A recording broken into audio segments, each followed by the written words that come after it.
Islamabad high court ने chairman Tehreek Insaf को Toshakhana case में सुनाई जाने वाली सज़ा को मुअत्तल कर दिया है और उन्हें रहा करने का हुक्म दिया है, लेकिन चेयरमैन तहरीक इंसाफ आज रहा नहीं हो सके। मुस्लिम लीग नून की क़यादत ने इस्लामाबाद हाई कोर्ट के इस फैसले को किसी प्रेशर का नतीजा करार दे दिया है और साबिक़ वज़ीर आज़म शहबाज शरीफ साहब ने अपनी एक ट्वीट में कहा है कि लाडले की सज़ा मुअत्तल हुई है, ख़त्म नहीं हुई। चीफ जस्टिस का गुड टू सी यू और विश यू गुड लक का पैगाम इस्लामाबाद हाई कोर्ट तक पहुंच गया और फैसला आने से पहले ही सबको पता था कि फ़ैसला क्या होगा।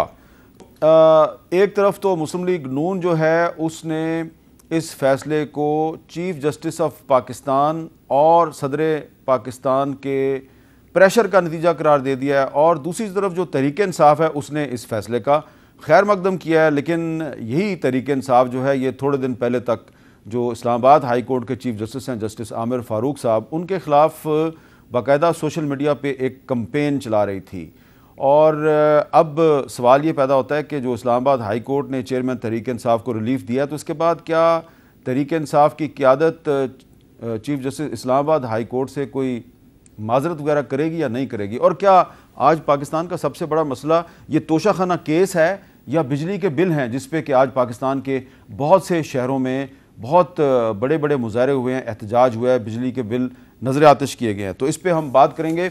हमारे साथ मौजूद हैं जनाब बैरिस्टर गौहर खान साहब, पाकिस्तान तहरीक इंसाफ से उनका ताल्लुक़ है और चेयरमैन तहरीक इंसाफ के वकील भी हैं। बैरिस्टर मोहसिन शाहनवाज रांझा साहब किसी तारुफ के मोहताज नहीं, मारूफ कानूनदान भी हैं और इस केस में मुद्दई भी हैं। और लाहौर में हमारे साथ मौजूद है Lahore high court bar association की नायब सदर रबिया बाजवा साहिबा, कानूनदान भी हैं और ह्यूमन राइट्स एक्टिविस्ट भी हैं।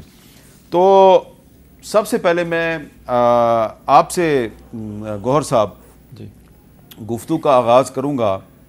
आपने तो खैर chief justice Islamabad high court के बारे में कोई काबिल एतराज़ बात नहीं की, लेकिन आपकी पार्टी के बहुत से लोग जो हैं वो न सिर्फ ये कि उनके ख़िलाफ़ बयानात देते रहे बल्कि तहरीक इंसाफ के ऑफिशियल ट्विटर अकाउंट से जस्टिस आमिर फ़ारूक साहब के ख़िलाफ़ ट्वीट्स किए गए। मसलन ये एक ट्वीट थी, पीटीआई के ट्विटर अकाउंट से कहा गया, जस्टिस आमिर फ़ारूक अपने हर फैसले में ऐसा असूल वज़ा करते हैं जो न सिर्फ उनके अपने पिछले फैसले से मुतसादिम होता है बल्कि उसका फ़ायदा हमेशा हुकूमत और इस्टेब्लिशमेंट को होता है।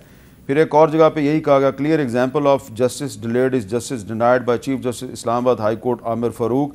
ट्रेंड चलाया गया आमिर फ़ारूक बेनकाब। और आज़म स्वाति साहब ने क्या कहा ज़रा सुने।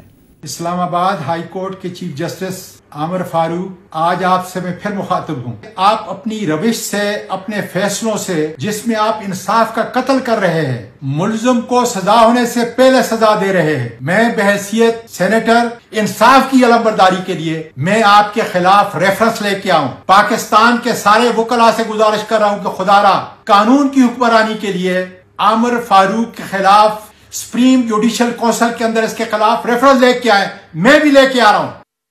अच्छा गौर साहब, सवाल मेरा बड़ा सिंपल है, क्या आमिर फ़ारूक साहब आपके प्रेशर में आ गए हैं या उन्होंने इंसाफ पर मबनी फैसला दिया है? नहीं मीर साहब, बेसिकली दो चीज़ें हैं। जहाँ तक फैसले का ताल्लुक़ है तो ये फ़ैसला तो कोई भी ये नहीं समझता था कि ये फ़ैसला ऐसा है कि जो सस्टेन करेगा। इसमें पहले दिन से अगर आप देखें तो चार्ज सही नहीं फ्रेम हुआ था, एविडेंस रिकॉर्ड हुआ था, जिस तरह अरेस्ट हुआ था, एविडेंस जब शुरू हुआ तो हमें क्वेश्चन नहीं करने दिया गया, हमें डॉक्यूमेंट्स नहीं मिले, प्रोसीडिंग्स की कॉपी हमें नहीं दी गई, इवन वो उसके सिग्नेचर की कॉपी नहीं दी गई। जब हमारे गवाहों की लिस्ट आई है उसको जाने नहीं दिया गया। फिर जो एप्लीकेशन है हाई कोर्ट ने कहा था, सुप्रीम कोर्ट ने कहा था कि पहले इन एप्लीकेशन पे फैसले करो, उसके बाद जो इख्तियार समात से रिलेटेड उस पे फैसले करो, फिर आप प्रोसीड करो। वो नहीं हुआ। हमारा हक दिफा की एप्लीकेशन नहीं दी गई, हमें सुना तो फैसला जो हुआ है फैसला मेरिट पे फैसला हुआ। तो फिर चीफ जस्टिस आमिर फ़ारूक साहब से माजरत तो बनती है। नहीं, मैं सर जहां तक देखे ट्वीट्स वगैरह का ताल्लुक है तो ट्वीट नहीं करनी चाहिए, लेकिन ये हम अट्रीब्यूट नहीं कर सकते कि पीटीआई इसमें इन्वॉल्व है। आम लोग अगर करें, मीर साहब पाकिस्तान तहरीक इंसाफ का ऑफिशियल ट्विटर अकाउंट है। मेरे साहब देखिए, इस वक्त पीटीआई की लीडरशिप जेल में पड़ी है। जो बाकी लीडरशिप है, इवन सेकंड टायर की लीडरशिप, उसकी फैमिली मेंबर्स, उनके लोग, वो जो करते हैं धरते हैं, सब के सब अंडरग्राउंड है। आज़म स्वाति साहब ने अपने तौर पे बयान दे दिया। आज़म स्वाति साहब ने द मैक्सिमम ये कहा कि मुझे आपकी है और मैं एक रेफरेंस फाइल करने जा रहा हूँ। दो चीज़ों पे मीर साहब ये हमें we have to take it very right.